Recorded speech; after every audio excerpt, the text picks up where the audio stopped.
السلام علیکم خواتین و حضرات، آپ کا کیا حال ہے؟ سب سے پہلے چینل کو سبسکرائب کریں۔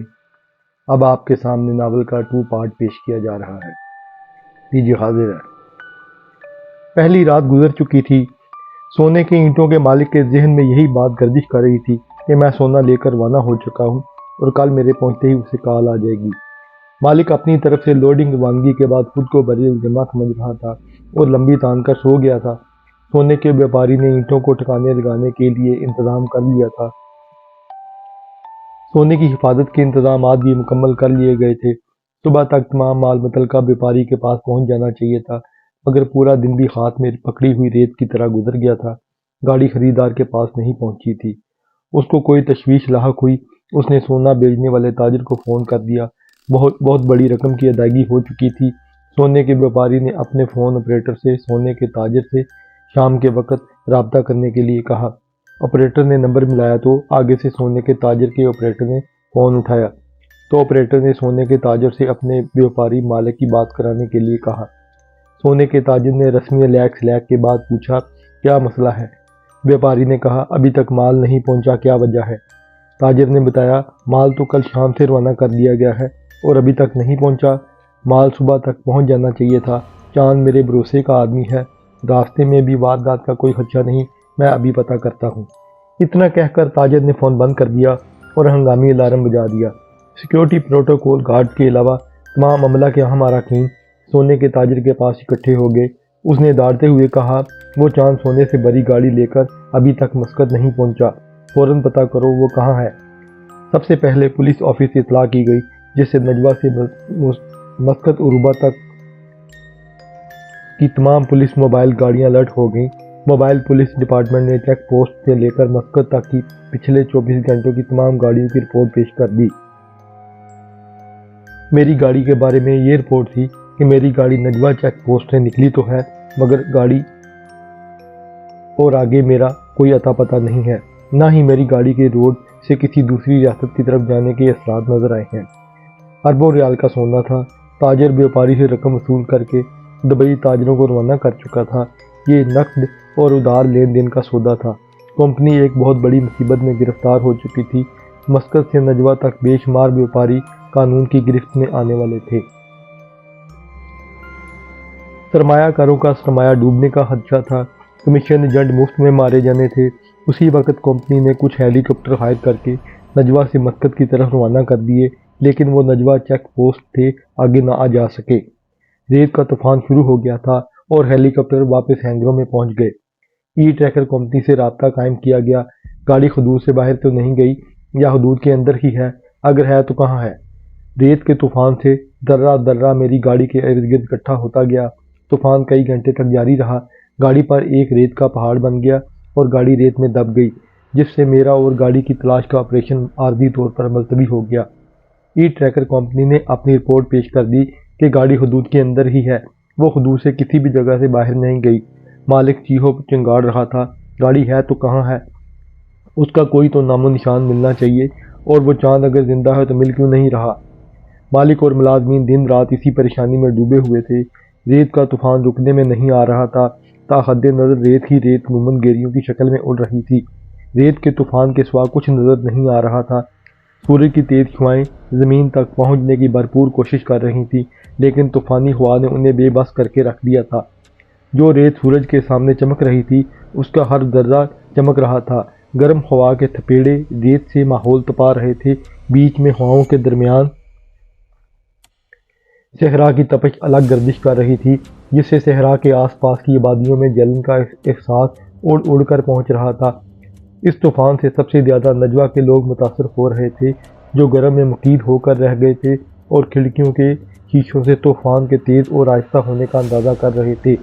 کاروبار زندگی معطل ہو کر رہ گیا تھا۔ تمام ذی روح اپنے بسیروں میں دب کر بیٹھ گئے تھے۔ صرف طوفانی ہوا تھی اور سیٹیوں کی آوازیں۔ درخت اور پودے طوفان کی سمت جھک گئے تھے۔ بعض اوقات ہوا سے اندازہ ہوتا تھا جیسے طوفان میں جنات لڑ رہے ہیں۔ ان آوازوں کے علاوہ بے آب و گیا سناٹا تھا۔ طوفان نے صحرا کے ریت میں دبی ہوئی چیزوں کو ننگا کر کے رکھ دیا تھا، جس میں راستہ بھٹکنے والے انسانوں کی لاشیں بھی تھیں۔ کبھی کبھی گرم ہواؤں کے ساتھ ہلکی ہلکی بارش بھی شروع ہو جاتی تھی، جس سے دل کو تسلی ہوتی تھی کہ اب شاید طوفان رک جائے، مگر ندارد۔ اوپر تپتا سورج تھا، نیچے گرم ریت اور درمیان میں دائروں میں گھومتی ریت کی گرد تھی۔ سڑک کی طرف کوئی گاڑی نہیں آ رہی تھی۔ ہر ذی روح بندہ بشر اندھے پن سے بچنے کے لیے اپنے گھر میں مقیم ہو کر رہ گیا تھا۔ اگر کوئی اس طرف آ بھی جاتا تو اس کا اندھا ہونا یقینی تھا۔ نجوہ کی جس جگہ فوجی چھاونی تھی وہاں بھی فوجیوں کی ہر چیز جام تھی۔ فوجی صرف ہوا کا دباؤ کم ہونے پر ہی بیرکوں سے باہر نکلتے تھے، اور چھاونی کے جس طرف خشک پہاڑ تھے وہاں چند آبادیاں تھیں، وہاں چھوٹی موٹی جھاڑیاں اور خودرو گھاس اگی ہوئی تھی۔ کچھ چھوٹے چھوٹے باغات تھے جو کہ حکومت نے ٹیوب ویلوں کے پانی کی مدد سے لگائے تھے۔ سونے کا تاجر پریشان بیٹھا ہوا تھا۔ مسقط سے بار بار بیپاری کی کالیں آ رہی تھیں کہ مال کیوں نہیں پہنچا۔ سونے کی ایک دو اینٹیں نہیں بلکہ پوری کھیپ غائب تھی۔ مالک یہ بھی سمجھ رہا تھا کہ ہو سکتا ہے کہیں میرا ایکسیڈنٹ ہو گیا ہو، یا ہارٹ اٹیک ہو گیا ہو، یا گاڑی خراب ہو گئی ہو، مگر یہ سب مفروضے تھے۔ لیکن جنات کے گراؤ میں پھنسنے کی بات اس کے ذہن کے کسی گوشے میں نہیں آئی تھی۔ ویسے سوالات سے سونے کا تاجر پریشان ہو گیا تھا۔ عامل نے مجھ سے کہا، آیت الکرسی پڑھو، ہم گاڑی کو نکال کر لے جائیں گے۔ جنات گاڑی سے چمٹے ہوئے تھے۔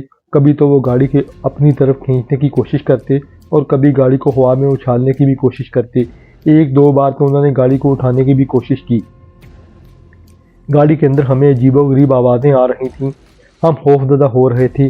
عامل بلند آواز سے آیات کا مسلسل ورد کر رہا تھا۔ دراصل اس وقت ریت کا طوفان بھی شروع ہو چکا تھا، جس کو عامل اور میں نہ سمجھ سکے۔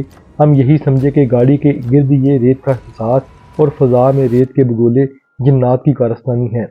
اسی اثناء میں عامل اپنی گاڑی کو جنات کے حصار سے نکال کر سڑک تک لے آیا۔ جنات ریت کے طوفان میں اندھے ہو کر واپس اپنی جگہوں پر جانے میں مصروف ہو گئے۔ عامل اور میں گاڑی کو جنات اور طوفان سے بچانے کے لیے اندھا دھند بھگاتے رہے اور راستہ بھٹک کر کہیں کے کہیں نکل گئے۔ اگر ہم صحیح راستے پر ہوتے تو تقریباً گھنٹہ ڈیڑھ بعد نجوہ پہنچ جانا چاہیے تھا۔ جنات والی جگہ سے تو ہم نکل چکے تھے، مگر طوفان کے گھیرے میں آ گئے تھے۔